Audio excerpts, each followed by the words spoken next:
성부와 성자와 성령의 이름으로 아멘.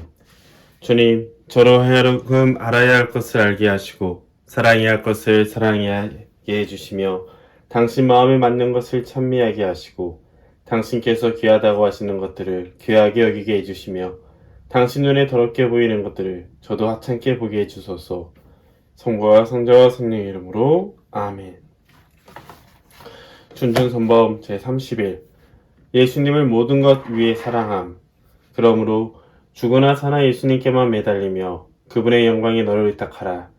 모든 것이 다 힘을 잃을 때 그분만은 너를 도우실 수 있다. 내가 사랑하는 분은 다른 것에 사로잡힌 사람을 받아들이지 않으실 것이다. 그분은 내 마음이 당신만을 향해 있기를 바라신다. 그분은 마치 임금이 자기 여자에 앉아있는 것처럼 내 마음에 당신이 머무시기를 원하신다. 내가 모든 피조물에 대해서 완전히 자유로울 수 있는 방법을 알게 된다면 예수님께서는 기꺼이 내 안에 머무르실 것이다.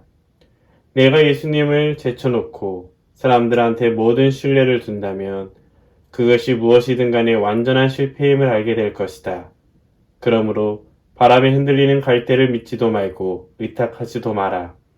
모든 인간은 풀이요 그 영화는 들의 꽃과 같다. 주님의 입김이 그 위에 불어오면 풀은 마르고 꽃은 시든다. 참여 예수님 이승환 시몬 신부입니다. 오늘 30일 예수님을 모든 것 위에 사랑함이라는 것은 지금까지 해왔던 묵상들의 흐름과 마찬가지로 하느님을 가장 소중하게 여기고 하느님을 사랑하는 것이 참된 삶의 의미를 연결시켜준다는 것을 기억하게 합니다. 특별히 오늘은 체험에 대해서 한번 이야기를 해보고 싶어요. 우리가 믿음을 성장시키기 위해서는 어떻게 해야 될까요? 하느님을 체험한 경험들이 쌓이다 보면 어느 순간 나와 늘 함께 있는 하느님을 발견하게 되고 일상의 작은 바람에도 간단한 대화 안에서도 수많은 사람들과의 만남 안에서도 우리는 하느님의 손길을 발견할 수 있게 됩니다. 그만큼 우리의 모든 마음과 정심이 하느님께 꽂혀 있기 때문이죠. 물론 가족을 위해서, 자신의 직분을 위해서 하는 활동도 중요합니다. 그런데 그 안에서 하느님의 손길을 바라보느냐, 곧 하느님이 나에게 주신 선물로 그리고 나에게 주신 사명으로 받아들이고 행동하느냐, 아니면 그저 일상을 살아가기 위해서 피할 수 없는 것으로만 바라보느냐는 삶에 큰 차이를 가져오게 됩니다.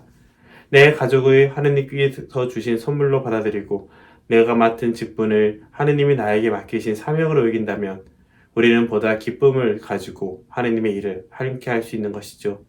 그렇기 때문에 우리에게 제일 먼저 필요한 것은 하느님과 자주 만나며 나와 함께 했던 하느님의 흔적을 발견하는 일입니다. 성경 말씀을 통해 하느님의 뜻을 찾고 교회의 가르침을 통해 우리가 나아갈 길을 발견하며 동시에 같은 신앙인들의 모임을 통해서 서로가 체험한 것을 나누는 가운데 우리 삶에도 내 삶에도 함께 하시는 하느님을 하나씩 하나씩 발견해 나가는 것이죠. 이것이 충분히 연습이 된 사람은 우리 마음 안에 다른 것보다는 하느님이 가장 많은 자리를 차지하게 됩니다. 그러다 보면 내가 세상을 바라보는 시선이 하느님의 시선이 되고 내가 말하는 것이 하느님의 말을 전하는 것이 되며 또 내 삶은 그 자체로 하느님을 드러내는 하느님의 도구가 되는 것이죠. 그렇기 때문에 제 마음에 들었던 문장은 내가 사랑하는 분은 다른 것에 사로잡힌 사람들을 받아들이지 않으실 것이다 입니다. 우리가 하느님을 얼마나 사랑하는지는 결국 내 삶으로 하느님을 얼마나 향해서 함께하고 있는지 시간을 함께 보내고 함께 생각하고 함께 하느님의 뜻을 실천하는지에 따라 달라지기 때문이죠. 하느님은 누구에게나 큰 사랑을 주고 계시지만 그것을 받고 싶은 만큼만 받는 것은 우리 인간의 선택이라는 것을 기억했을 때 내 안에 잡혀있는 커다란 관문을 스스로 내려놓을 수 있는 용기가 필요합니다. 그렇기 때문에 여기서 이렇게 나오죠. 예수님께서 기꺼이 우리 안에 머무르시게 하시려면 어떻게 무엇을 알아야 합니까? 라는 것에 있어서 모든 피조물에 대해서 완전히 자유로울 수 있는 방법을 찾아야 된다고 합니다. 피조물에 대해서 마음을 자유롭게 할 수 있다는 것은 그 피조물이 내 안에 묶여있는 것이 아니라 나와 함께하는 것이겠죠. 내가 세상 것을 소유하는 개념이 아니라 세상 것을 함께 사용하는 향유라고 표현하거든요. 함께 사용하면서 하느님께 나아가는 것. 그래서 하느님의 틀 안에서 머물 때 우리는 진정한 자유라고 말할 수가 있습니다. 그리고 문제는 이렇게 들어가요. 내가 생각하는 예수님 어떤 분이신가? 어떤 이보다도 그분을 신뢰하고 있는지 묵상해 봅시다 라는 말에 제가 자주 말씀드렸던 하느님은 나에게 어떤 분이신지 분명히 표현할 수 있어야 된다고 말씀드렸죠. 저는 세 가지 단어로 표현한다면 전쟁터에서 솔선수범하시는 장군이라는 이야기를 많이 합니다. 그만큼 내가 나아가야 될 길을 먼저 가서 보여주시고 그리고 상처 입은 나를 직접 다가와 보듬어 주시는 분. 그렇게 저는 하느님이 원하시는 바를 사명으로 받아들이고 행동하게 되고 하느님께서 원하시는 게 있다면 당연히 해야 하는 것으로 생각하게 되죠. 자칫 맹목적인 신앙이라고 볼 수도 있겠지만 반대로 그만큼 하느님을 강하게 체험했고 그 체험이 쌓여서 너무나 일상적으로 당연하게 받아들인 것으로 보는 것이 더 맞을 겁니다. 그래서 여러분에게 말씀드리고 싶은 이거예요. 신앙은 체험에서 오고 그 체험을 표현할 때, 즉 교회의 가르침으로 그리고 우리의 신앙 언어로 표현하기 시작했을 때 그 체험은 보다 더 깊어질 수 있다는 것. 그래서 다양한 체험을 할 뿐만 아니라 그 체험을 내가 표현할 수 있을 때 체험이 내 안에 자리 잡게 된다는 것을 기억하면 좋을 것 같습니다.